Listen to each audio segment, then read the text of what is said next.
જે આપણે બનાવીશું એકદમ સિમ્પલ રીતે બનતું ભીંડાનું શાક. તેના 2 નંગ લીલા મરચાં, લસણ 6 કળી. હવે 1 મોટો ચમચો તેલ લઈ તેમાં રાઈ ઉમેરીશું. પછી તેમાં જીરું ઉમેરીશું.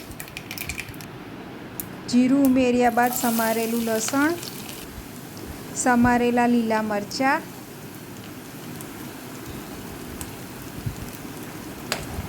ઉમેરી તેને સાંતળી લઈશું.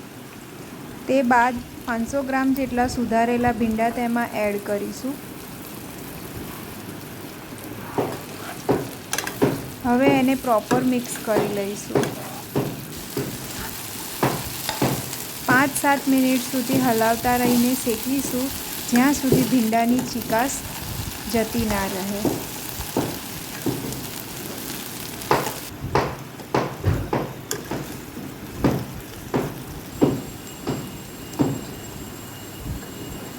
ચીકાશ દૂર થઈ ગઈ છે. હવે તેમાં આપણે સ્વાદ પ્રમાણે મીઠું ઉમેરીશું.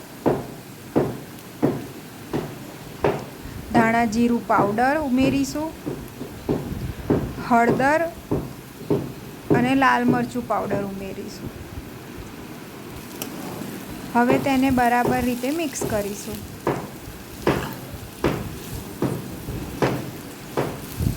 તો તૈયાર છે આપણું ભીંડાનું શાક. Like, share, subscribe.